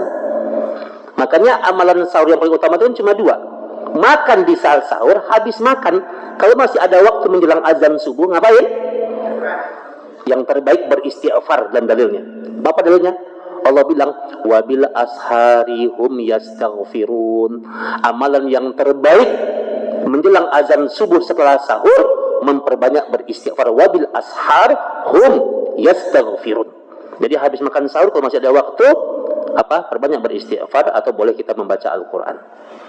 Nah gitu sahurnya. Kan kalau ada orang yang bilang begini nih, umpamanya dia bilang, dia bilang saya sarapan pagi jam 2 siang. Kita bilang nih orang stres ini ngomong nih. Di masa dia bilang dia sarapan pagi jam 2 siang, itu nggak ada bedanya dengan orang ngomong saya sahur jam 2 malam. Nggak ada bedanya itu kalimat. Karena jam 2 malam itu bukan waktu sahur, itu adalah waktu makan malam. Waktu malam itu. Iya, jadi nggak ada bedanya sebenarnya orang. Pokoknya kalau ada orang bilang saya sholat Jumat hari Kamis. Kok Jumat hari Kamis sih? Kan orang stres tuh kita bilang tuh. Tapi nggak ada bedanya dengan orang bilang saya makan sahur jam 2 malam. Malam itu waktu, dan malam itu dibedakan dengan waktu sahur. Sahur adalah waktu menjelang azan subuh di penghujung malam. Paham ya? Ini sahurnya kita bersama dengan Rasulullah SAW. Masya Allah ya. Ini kalau ceramah ngobrol doang begini nih ya. Waktunya nggak kerasa ya Bu ya. Berikutnya, di antara tanda kita Ramadan bersama dengan Rasulullah itu adalah kata para ulama kita, bagaimana kemudian kita menjaga waktu demi waktu kita. Ya. Jadi Ibu, Nabi kita jelasin sama kita nih. Nabi itu ngasih isyarat bahwa di antara bentuk tanda amal diterima dengan tanda amal ditolak. Tanda amal diterima dengan tanda amal ditolak. Ramadan itu kan rangkaian dari satu kebaikan kepada kebaikan berikutnya. Ingat, Ramadan itu, alhamdulillah ya, Allahumma shayyiban nafi'an, insyaallah hujan yang itu adalah hujan yang bermanfaat ya. Ibu-ibu, Ramadan itu kan rangkaian dari satu kebaikan menuju kebaikan berikutnya. Maka tanda amal diterima ketika kita bisa mempertahankan satu kebaikan dengan kebaikan berikutnya. Maka Nabi kita mengatakan, ingat, tanda amalan diterima adalah, kata Nabi kita, al-hasanatu bil hasanati ba'daha. Ketika satu kebaikan diikuti oleh kebaikan-kebaikan berikutnya, maka itu tanda amalan kalian diterima. Habis sholat wajib, langsung lanjut dengan sholat sunnah. Kemudian apa lagi? Kemudian berzikir kepada Allah. Kemudian membaca Al-Quran. Kemudian tidur umpamanya. Satu kebaikan dengan kebaikan berikutnya kita pertahankan, itu tanda amalan kita diterima. Nabi yang mengatakan ini. Tapi berhati-hatilah kita dengan tanda amalan ditolak. Ini harus kita waspadai. Berhati-hatilah kita tentang tanda amalan ditolak di Ramadan. Apa tandanya? Perhatikan perkataan yang disampaikan oleh Al-Imam Ibnu Rajab Al-Hambali. Kata beliau, perhatikan perkataan ini penting ini. Kata beliau, "Man 'amila al-hasanah thumma atba'aha bi sayyi'ah, fadzalika 'alamatu rabbiha wa 'adamu qabuliha." Kata beliau, barang siapa yang habis beribadah, habis berbuat baik, habis menegakkan ketaatan kepada Allah, habis beribadah kepada Allah, kemudian dia langsung membuat keburukan, langsung bikin maksiat, fadzalika 'alamatu rabbiha wa 'adamu qabuliha. Itu tanda amalannya ditolak oleh Allah, pahalanya enggak diterima oleh Allah. Habis salat, assalamualaikum, assalamualaikum. Belum keluar dia dari pintu masjid itu, habis salatnya dia. Belum keluar dia dari pintu masjid itu, dia udah langsung menggunjing saudaranya. Itu tanda salat barusan yang dia tegakkan ditolak pahalanya. Kata Allah dan lisan Nabi-Nya, barang siapa yang habis menegakkan ibadah kepada Allah dan langsung bikin maksiat, itu tanda ibadahnya ditolak oleh Allah. Apalagi? Habis baca Quran dia. Baca Quran sekali duduk, 1 juz, 2 juz. Ini orang keren banget nih, baca Quran 2 juz sekali duduk. Ketika asik baca Quran, tiba-tiba ditelepon sama temannya, teman-temannya asik ngobrol. Ini Quran masih dalam genggaman ini. Ditelepon sama temannya, asik ngobrol. Ternyata nggak sadar kalau ternyata obrolan, ternyata obrolan sedang menghibah orang lain, sedang menggunjing orang lain, sedang membuka aib orang lain. Maka Masya Allah, kata para ulama, itu tanda Quran yang barusan dia baca ditolak pahalanya. Dia habis puasa, seharian dari subuh sampai maghrib puasa. Pas maghrib dia pengen berbuka, ini ceritanya. Oh gagal, ternyata dia pecinta gorengan gitu. Dia nggak ketemu sama ini gorengan mana ini? Engkau nggak ada. Wah, marah-marah dia. Pas berbuka marah-marah, entah apa yang bikin dia marah. Itu tanda puasa yang seharian yang dia lakukan ditolak pahalanya oleh Allah. Maka Ramadan itu bagaimana kita mempertahankan satu kesabaran dengan kesabaran berikutnya, kita akan diuji emosi kita. Ya, makanya hati-hati, Ramadan itu yang paling dikuatin kesabaran. Ya, jangan sampai hal yang sepele membuat hilangnya pahala ibadah kita. Maka poin ini mengatakan kepada kita bagaimana kemudian kita bisa mempertahankan satu kebaikan dan kebaikan berikutnya. Baik, terakhir, habis ini kita tanya jawab ya. Terakhir yang harus kita ingat adalah Ramadan bersama Rasulullah itu bagaimana kemudian kita mengenal amalan yang prioritas. Mengenal amalan yang prioritas. Amalan itu ada yang sifatnya wajib. Wajib itu kudu ya, harus dilakuin. Wajib. Harus dilakuin dan harus disegerakan, itu wajib. Dan ada amalan yang sifatnya anjuran, himbauan, ya, fadilah dan keutamaan yang sifatnya sunnah. Jadi dalam kaidah fikih ada yang wajib yang harus kita lakuin, ada yang sunnah yang sifatnya anjuran. Maka prinsip Ramadan mengajarkan kepada kita kalau kita ingin Ramadannya bersama dengan Rasulullah SAW, yang wajib segerakan dan yang sunnah itu sempurnakan. Jangan sampai sibuk dengan yang sunnah meninggalkan yang wajib. Perhatikan kaidah ini kaidah fikih. Saya dapatin kaidah ini kemarin saya ada halaqah di Masjid Nabawi, ada syekh luar biasa keilmuannya dan salah satu guru di Universitas Islam Madinah. Ada hal yang menarik yang disampaikan dalam kaidah ini. Kaidah ini disampaikan oleh Al-Imam Ibnu Hajar Al-Asqalani rahimallahu taala. Kata kaidahnya begini. Dalam kaidahnya dikatakan bahwa man sagalahu al-fardu 'anil nafli fahuwa ma'dzur wa man sagalahu an-naflu 'anil fardi fahuwa maghrur. Kata kaidah ini, barang siapa yang sibuk mengerjakan yang wajib-wajib, dia beribadah dia kerjakan yang wajib-wajib aja, dan dia enggak sempat mengerjakan yang sunnah-sunnah, ma'dzur, maka dia dimaafkan. Jadi kalau kita hanya bisa ngerjain yang wajib saja dan sampai nggak sempat ngerjain yang sunnah, kita masih dimaafkan. Tapi ingat, man saghalahu an-naflu 'anil fardi, barang siapa yang sibuk mengerjakan yang sunnah-sunnah, yang sunnah dia kerjakan semuanya, tapi dia tinggalkan yang wajib atau dia abaikan yang wajib, fahuwa maghrur, maka dia tertipu, maka dia berdosa. Di Ramadan banyak contohnya. Banyak contohnya orang sibuk ngajain yang sunnah-sunnah, yang anjuran-anjuran, tapi dia abaikan yang wajib. Contoh adalah acara bukber. Apa tuh bukber? Buka puasa bersama. Boleh ibu bukber, boleh ibu. Tak ada yang ngelarang. Syariat juga membolehkan kok. Ibu-ibu boleh bukber. Reunian teman SMP, SMA boleh. Masjid ngadain bukber boleh. Keluarga bukber boleh. Tapi apa yang dimaksud dalam kaidah ini? Ada orang bukber, dia buka puasa bersama acaranya, tapi maghrib dan isya-nya jam 10 malam. Kadang-kadang asik ngobrol, ya, mengenang masa lalu gitu ya. Mengenang masa lalu, ya Allah. Ya, sampai maghrib isya-nya diabaikan. Nah, ini kaidahnya nih. Sibuk mengerjakan yang sunnah-sunnah, yang anjuran-anjuran, tapi meninggalkan yang wajib, mengabaikan yang wajib, maka maghrur, dia tertipu. Itu yang nggak boleh. Yang wajib segerakan, yang sunnah lakuin aja yang sunnah itu, ya, asalkan tidak melabrak yang wajib. Saya pernah ketemu fenomena saat saya mengisi kajian i'tikaf. Ya, dan saya juga i'tikaf di tempat itu. yang tikaf. Saya lihat ada seseorang, Masya Allah, benar-benar ini orang tahajudnya sepanjang malam dia. Jadi dia ikut tarawih tuntas, witir malamnya sebelum kita sahur bareng. Dia juga tahajud, dia baca Quran, Masya Allah, hampir nggak tidur dia. Kemudian saya dekat duduk sama dia. Kemudian apa yang terjadi? Habis dia sahur dia tidur dia, bisa dia tidur. Bangun subuhnya, bukan bangun subuh lagi, bangun paginya jam 8:30. 8:30 itu dia salat subuh. Jadi ingat, mau berapa rakaat pun kita tahajud nggak bakal bisa mengalahkan kewajiban subuh. Ya.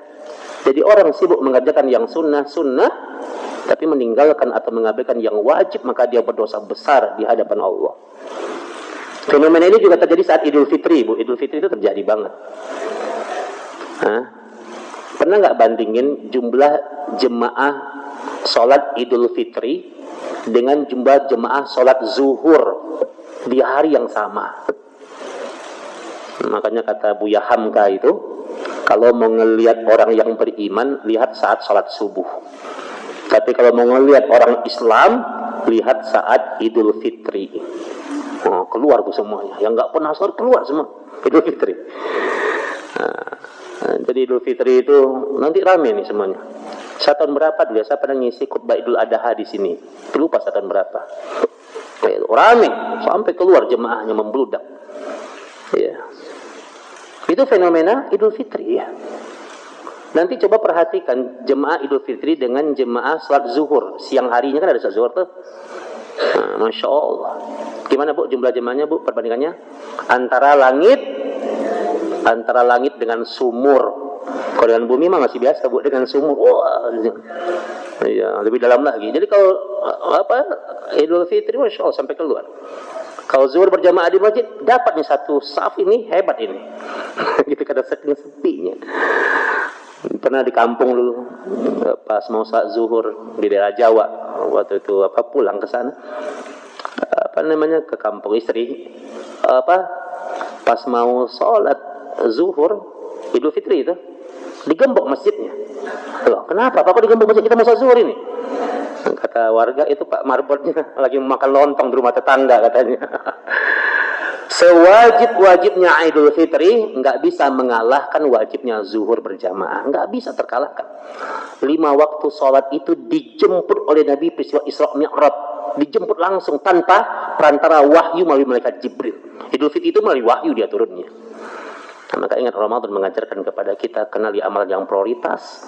Ya, jangan sibuk dengan yang sifatnya anjuran tapi mengalahkan yang wajib. Yang baik adalah yang wajib segerakan, yang sunnah lakuin semuanya kalau bisa.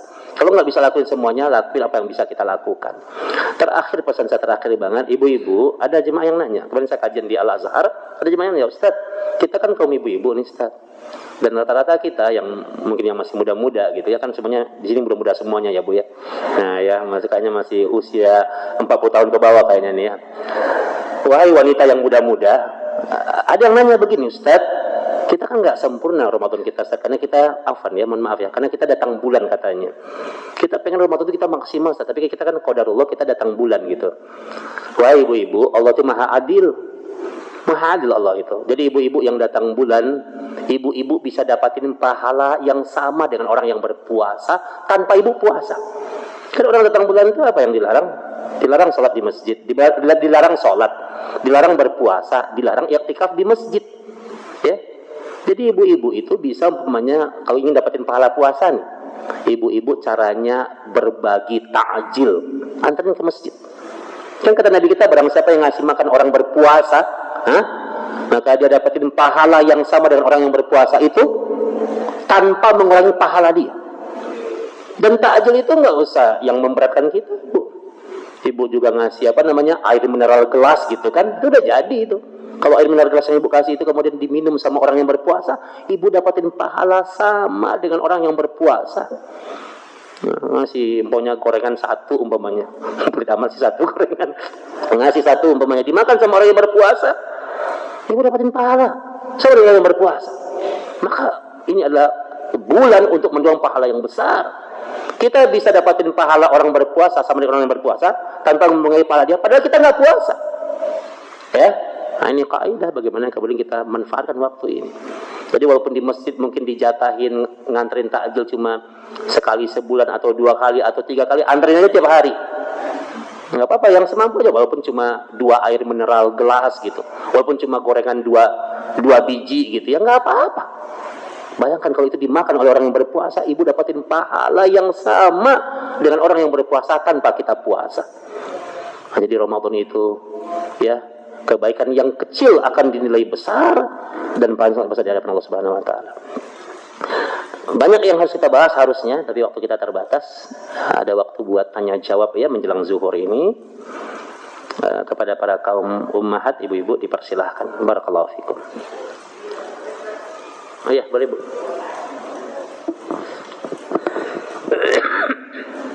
Bismillahirrahmanirrahim. Saya mau nanya tentang iktikaf, Ustaz. Yang iktikaf. Nah, di sini iktikaf itu perempuan di situ, Ustaz. Ruangannya kecil. Nah. Sedangkan perempuannya kan cukup banyak, Ustaz. Ya, segini ini kadang-kadang iktikaf semua. Nah. Kadang-kadang kita kan iktikaf itu kepingin apa ya, Ustaz ya? Pengen menyendiri lah ya, kepingin berkhawat sama Allah gitu kan. Tapi kalau rame gitu kan kadang-kadang agak repot, Ustaz. Mana lebih baik perempuan ini di rumah apa di masjid dengan suasana yang seperti itu? Nah, gimana tadi laki-laki gimana tadi?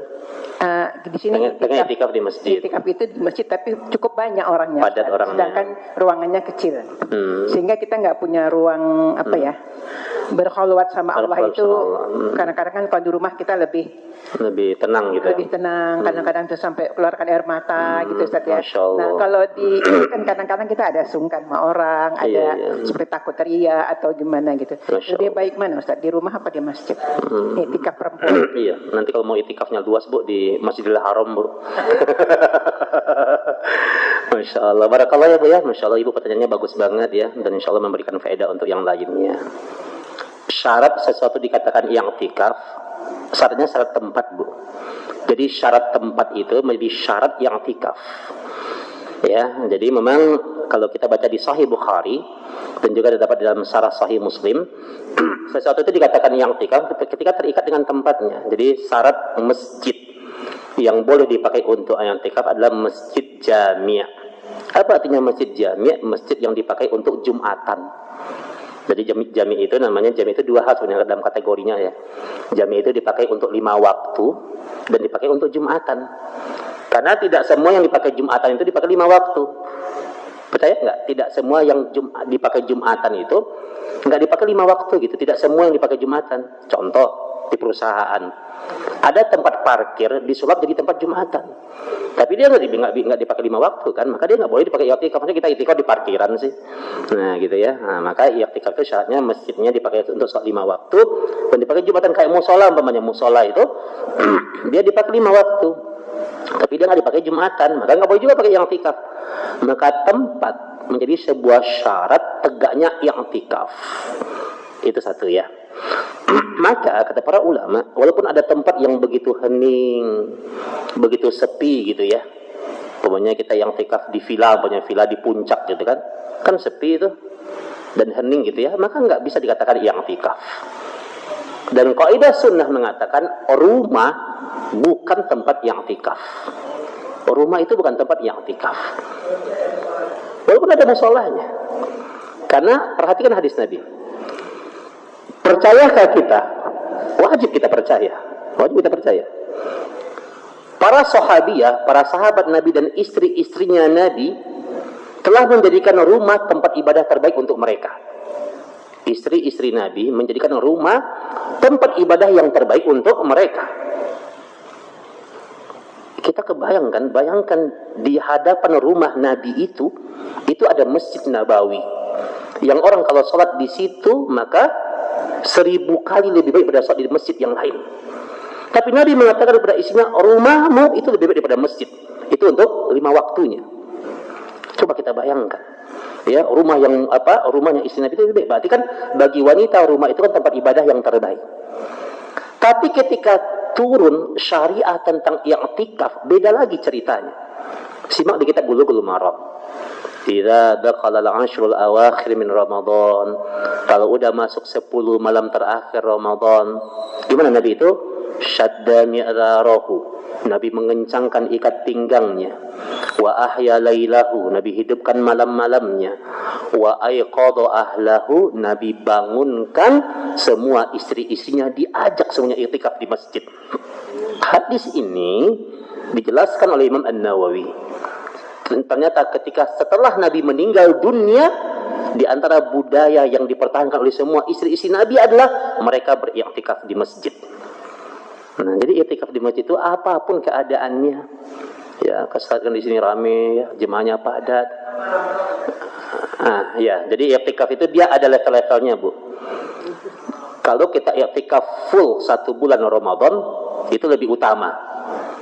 Ya, 1 bulan siang malam i'tikaf, udah pokoknya dia 1 bulan di Ramadan. Kalau kita i'tikafnya 10 malam terakhir, karena 10 malam terakhir tuh dia siang malam, itu juga utama. Kalau kita i'tikafnya kemudian kita mengambil malam-malamnya saja di malam 10 terakhir, itu juga utama.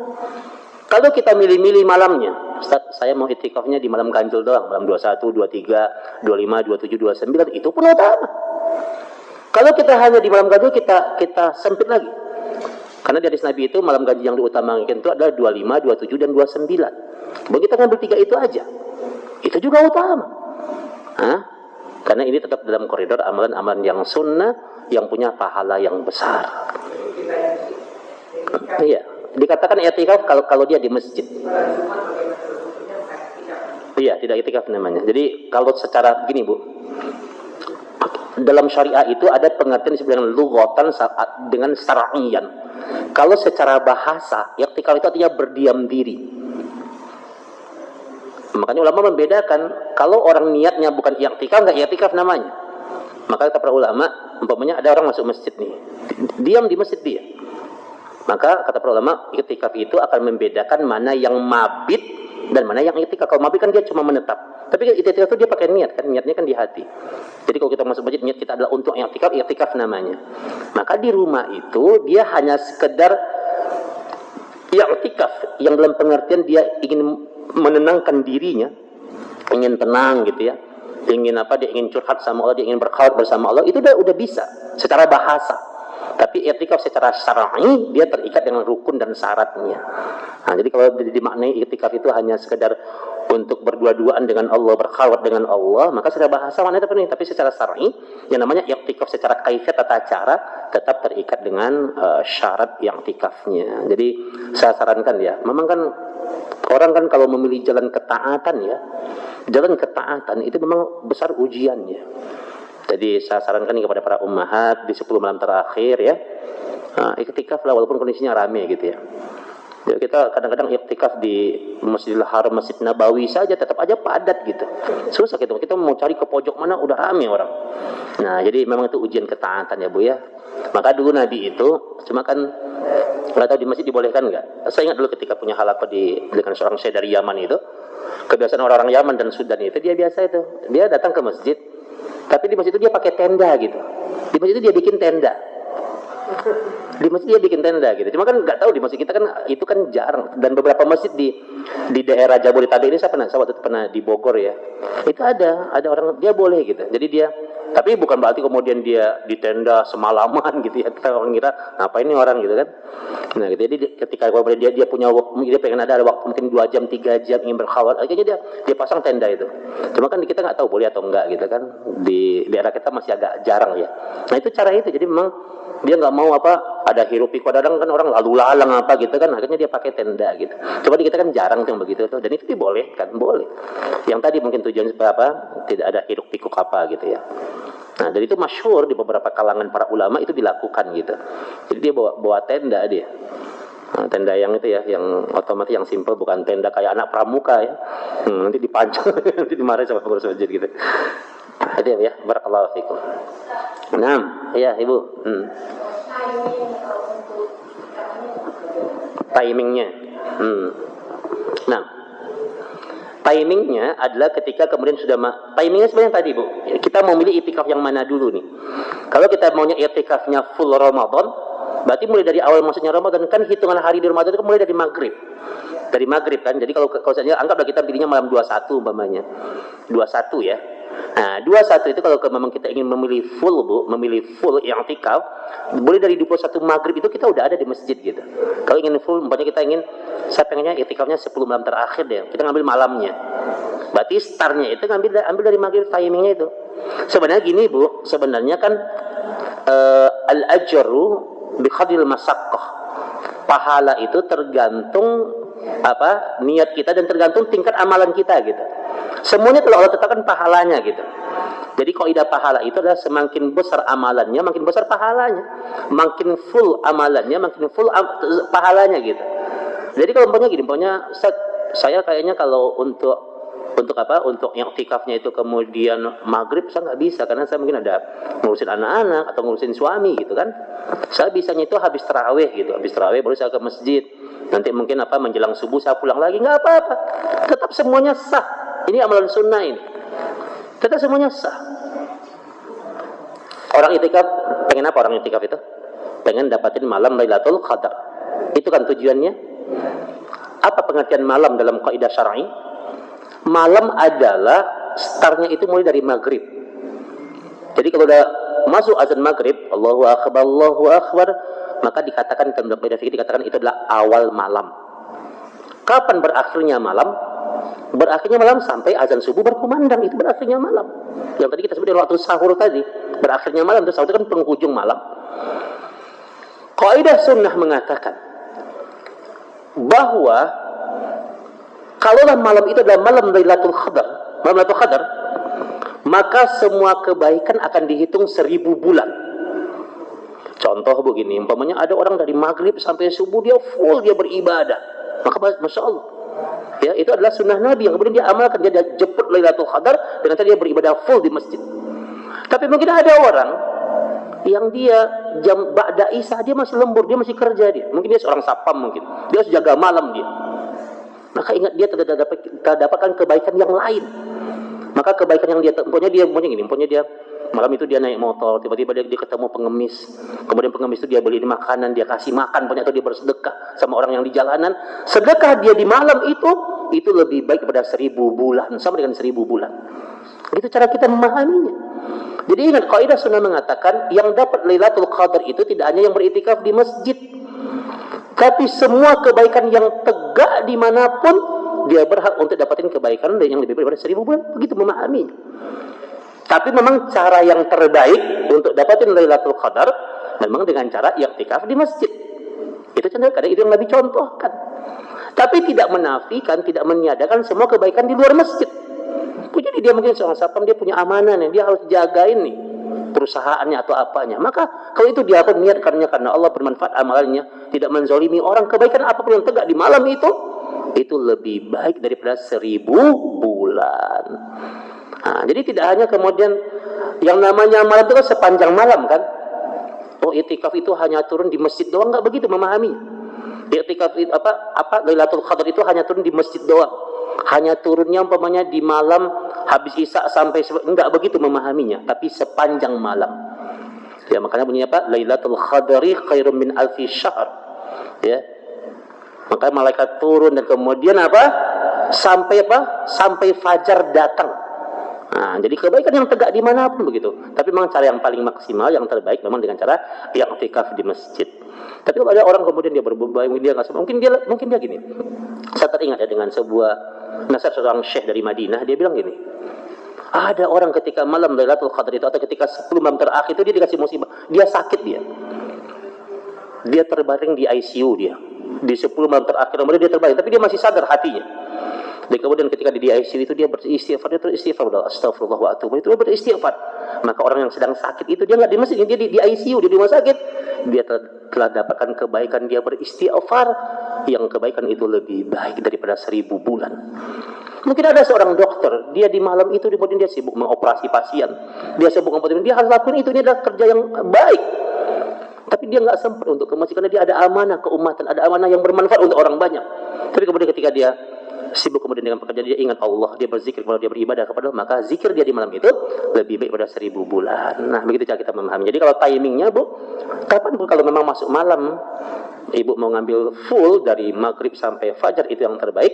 Tapi kalau nggak bisa ngambil full yang tadi, makanya malam-malam masuk 10 malam terakhir, jaga kualitas ibadah kita, jangan sampai ada malam-malam yang tegak kemaksiatan di dalamnya. Barakallahu fikum. Ya, sama Bu. Ada lagi ibu-ibu? Ya, kalau nggak ada lagi saya mau tanya lagi. Ya, Bu. Ya, tikaf, kenapa Bu? Boleh, ya boleh. Kalau mau pulang itu juga boleh Bu. Pulang dulu ngambil selimut gitu ya, ambil bantal gitu ya. Yang penting itikaf itu jangan sampai konsepnya mengganti tempat tidur gitu. Yang selama ini tidur di rumah, tidur di masjid gitu ya. Nggak begitu itikaf itu. Dan itikaf itu ngapain sih? Itikaf itu ngapain? Itikaf itu simpel saja. Itikaf, ibu kalau itikaf ya, ibu sibuknya ngapain sih nanti itikaf? Pertama, sibuklah sholat malam.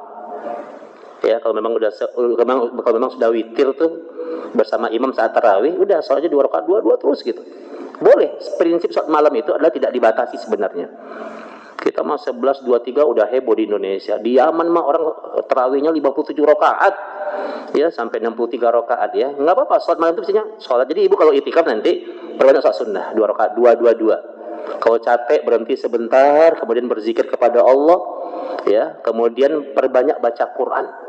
Amalan yang paling utama di itikaf adalah baca Quran. Karena Allah ngasih pahala itu bukan per ayat, bukan per surat, tapi adalah per huruf. Gitu ya. Capek sedikit udah tidur aja, berbaring tidur. Nah, tapi jangan tidur kebablasan ya, bangun subuh gitu ya. Tidur nanti bangun lagi.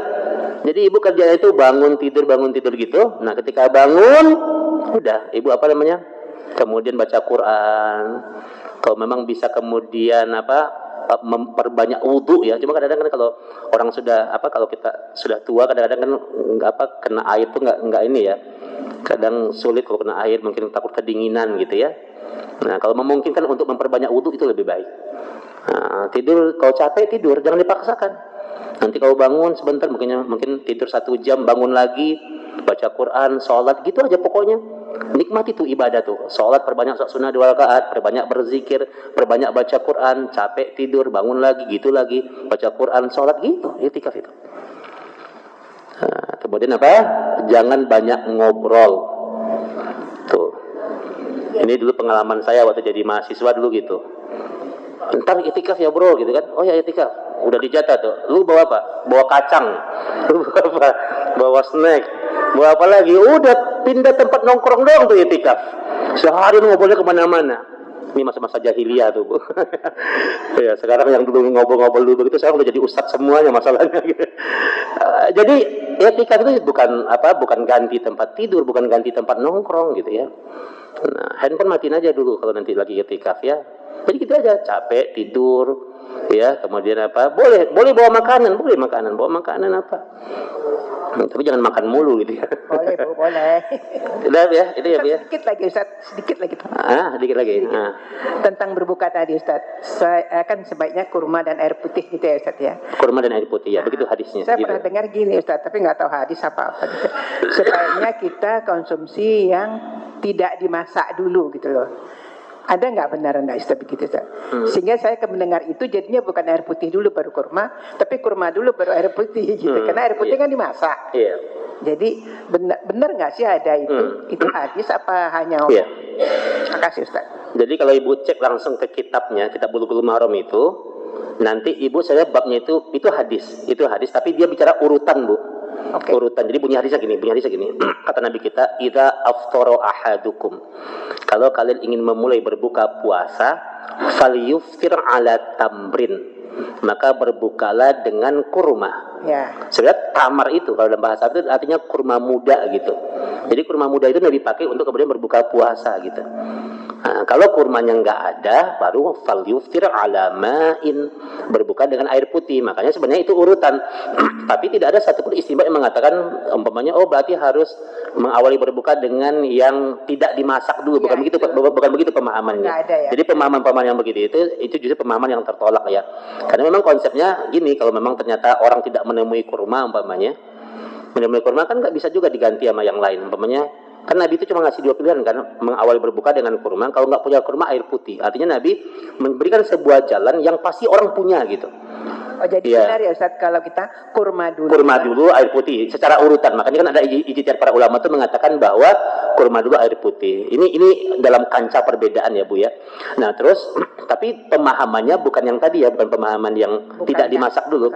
Karena kata para ulama, kalaulah kemudian pakai pemahaman yang tidak dimasak dulu, nih saya Nabi ngomong air putih dulu kan. Tadi Nabi punya kalau memang kurma nggak ada, mungkin Nabi akan ngomong mungkin buah tin, buah zaitun gitu ya. Atau Nabi mengatakan mungkin kismis atau apa di Arab gitu. Tapi artinya itu sesuatu yang tidak dimasak kan. Tapi ini kurma ya. Tapi Nabi langsung kalau nggak ada kurma, air putih gitu. Makanya pemahaman orang mengatakan tadi umpamanya harus yang tidak dimasak dulu. Makanya ulama bilang itu tidak ada dalilnya. Tapi memang urutan kurma dulu dan air putih memang ada ulama yang berpendapat demikian karena berdasarkan urutan hadisnya gitu. Sebaiknya berapa butir Ustaz? Butir itu hitungan ganjil. Jadi ya, karena beberapa penelitian itu ya, kurma itu kan kalau dia ada saya baca penelitian sebuah artikel yang menarik. Jadi kurma itu inilah bentuk salah satu mukjizat dari Allah ya. Katanya kurma itu kalau hitungannya hitungan genap dia bisa jadi gula, kalau hitungannya ganjil dia jadi energi gitu. Jadi apa? Nah itu bentuk mukjizatnya di kurma di situ. Makanya insya Allah ya, kalau wallahu alam ya, ini penelitian atau tidak, saya pernah baca beberapa seminar ya.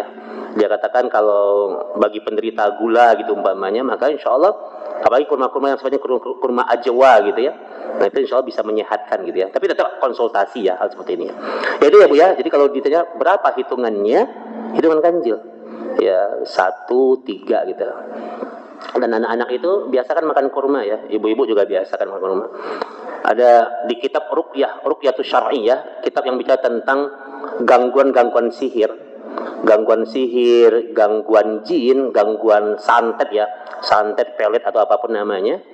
Di antara tanda orang kena sihir itu ketika dia nggak suka dengan kurma. Tanda orang kena sihir itu di antaranya, jadi kalau ketidaksukaannya itu karena kebencian, benci dia, wah ngeliat kurma itu udah muntah duluan gitu. Tapi kalau orang tidak suka itu hanya karena faktor naluri ya itu nggak apa-apa ya, tinggal dilatih aja. Tapi kalau karena dia udah level benci, nah itu boleh jadi kemudian anak itu sedang kemasukan jin gitu, atau sedang diganggu oleh jin. Makanya yang paling ditakuti oleh iblis adalah kurma ajwa, kurmanya Nabi. Nah, maka biasakan, walaupun kadang-kadang mungkin selera orang Indonesia itu mungkin nggak cocok sama kurma. Aduh, kayaknya makan kurma gimana ya gitu ya. Paksain aja, walaupun nggak usah paksakan kalau nggak bisa 3 butir, minimal 1 butir saja rutin kan. Nah, ini ada beberapa kaidah ya kalau kita membedah tentang mukjizat kurma itu luar biasa.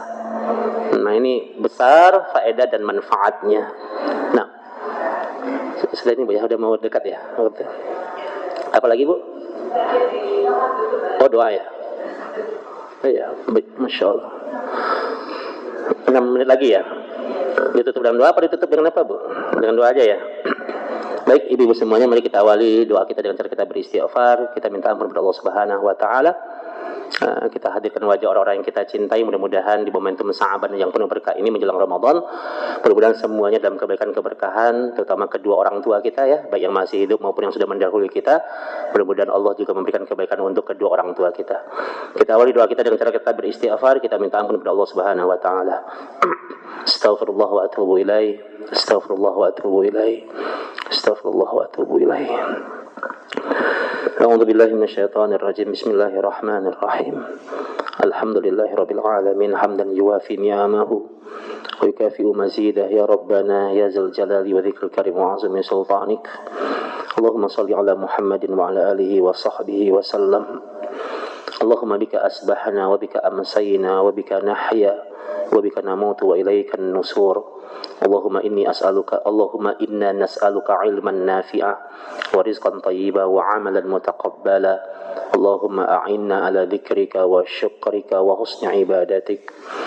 Ya Allah ya Rahman ya Rahim, di siang hari ini ya Allah, di waktu menjelang zuhur ini ya Allah, di saat kami sedang duduk di majlis-Mu yang mulia ya Allah, di saat kami sedang menengadahkan tangan kami di rumah-Mu yang penuh kemuliaan ya Allah. Kami mohon kepadamu ya Allah, ampuni segala bentuk kesalahan dan dosa kami ya Allah. Ya Allah, jangan biarkan dosa-dosa kami ya Allah menghalangi kebaikan-kebaikan dari jalan-Mu ya Allah. Jangan jadikan dosa-dosa kami ya Allah menjadi penghalang keberkahan hidup yang Kau janjikan ya Allah. Jangan jadikan dosa-dosa kami ya Allah menjadi penghalang kesolehan anak-anak kami ya Allah. Jangan jadikan dosa-dosa kami ya Allah menjadi penghalang keberkahan dari hidup ini ya Allah. Jangan jadikan dosa-dosa kami ya Allah menjadi penghalang dari rezeki yang kami dapatkan ya Allah. Jangan jadikan dosa-dosa kami ya Allah menjadi penghalang kekhusyuan kami beribadah ya Allah. Jangan jadikan dosa-dosa kami ya Allah jadi penghalang dari husnul khatimah, kematian yang baik yang Engkau janjikan ya Allah. Ya Rabb, bimbing kami kepada jalan yang Engkau ridhoi ya Allah. Ya Allah, sampaikan kami ke bulan Ramadan ya Allah. Sampaikan ya Allah, bimbing kami untuk bisa maksimal ibadah di Ramadan ya Allah. Ya Allah ya Rahman ya Rahim, kami ya Allah makhluk-Mu yang sangat lemah ya Allah. Engkaulah yang maha kuat ya Allah. Kami adalah makhluk-Mu yang fakir ya Allah. Engkaulah yang maha kaya ya Allah. Kami adalah makhluk-Mu yang tidak bisa terhindar dari dosa dan kemaksiatan. Bimbing kami ya Allah. Bimbing kami kepada jalan yang Engkau ridhai ya Allah. Ya Allah, di majlis yang mulia ini ya Allah, ketika setiap doa diaminkan oleh malaikat-Mu ya Allah, kami minta kepadamu ya Allah, ampuni dosa kedua orang tua kami ya Allah. Ampuni dosa ayah dan ibu kami ya Allah, baik yang masih hidup ya Allah, baik yang masih hidup maupun yang sudah mendahului kami ya Allah, maupun yang sedang terbaring di liang lahat kuburannya ya Allah. Begitu besar ya Allah pengorbanan orang tua kami kepada kami ya Allah. Begitu besar perjuangan orang tua kami kepada kami ya Allah. Mereka rela berkorban apapun demi anak-anaknya ya Allah. Mereka rela berjuang mati-matian demi anak-anaknya ya Allah. Mereka rela kerja mati-matian demi kesuksesan anak-anaknya ya Allah. Ya Allah, di majlis yang penuh kemuliaan ini kami minta kepada memberikan kebaikan kepada kedua orang tua kami ya Allah. Mereka rela untuk tidak makan ya Allah, asalkan anaknya tetap kenyang ya Allah. Mereka rela untuk tidak makan asalkan anaknya tetap kenyang ya Allah. Mereka rela berkorban apapun demi anak-anaknya ya Allah. Mereka rela menanggung beratnya beban kehidupan demi kesuksesan anak-anaknya ya Allah. Mereka rela menanggung malu asalkan anaknya senang ya Allah. Ya Allah, berikan kebaikan kepada kedua orang tua kami ya Allah. Jika mereka masih hidup ya Allah, sehatkan mereka dalam ketaatan ya Allah. Jika mereka sudah meninggal dunia ya Allah, sayangi mereka ya Allah. Lapangkan alam kuburnya ya Allah. Berikan kenikmatan kubur kepada mereka ya Allah. Ya Allah, tidak ada satupun kenikmatan dunia yang hari ini kami nikmati ya Allah, kecuali karena tulusnya doa orang tua kami ya Allah. Mereka lah yang setiap malam duduk di atas sejadahnya, dia angkat tangannya, dia ingat anaknya, dia sebut nama anaknya, dia meminta kepadamu ya Allah. Tidak ada satupun kebaikan hidup yang kami terima kecuali itu karena tulusnya doa orang tua kami ya Allah. Ya Allah, berikan kebaikan kepada kedua orang tua kami ya Allah. Mungkin ada di antara kami di majlis ini, ketika orang tua kami masih hidup, kami enggak sempat ya Allah membalas jasa dan kebaikannya ya Allah. Kami enggak sempat ya Allah. Maka Engkaulah sebaik-baiknya pembalas kebaikan ya Allah. Berikan balasan kebaikan untuk kedua orang tua kami ya Allah. Ya Allah, ya Rahman, ya Jabbar, ya Mujibas Sa'ilin, halalkan ya Allah. Halalkan darah ibu kami yang mengalir ketika melahirkan kami ya Allah. Halalkan ya Allah. Halalkan darah ibu kami yang mengalir ketika melahirkan kami ya Allah. 9 bulan kami berada di rahimnya ya Allah. 9 bulan kami berada di rahimnya. Berikan pahala yang besar di setiap darahnya yang mengalir untuk melahirkan kami ya Allah. Allahumma rabbana atina fid dunya hasanah wa fil akhirati hasanah wa qina adzaban nar. Subhanaka rabbika rabbil izzati amma yasifun. Wassalamu alal mursalin walhamdulillahi rabbil alamin. Subhanaka Allahumma bihamdika asyhadu an la ilaha illa anta astaghfiruka wa atubu ilaik. Assalamualaikum warahmatullahi wabarakatuh. Waalaikumsalam warahmatullahi wabarakatuh. Syukron Ustaz, jazakallahu khairan katsiran. Baik ibu-ibu semua, mari kita tutup sama-sama dengan doa kafaratul majelis. Subhanakallahumma wa bihamdik, asyhadu alla ilaha illa anta, astaghfiruka wa atubu ilaik.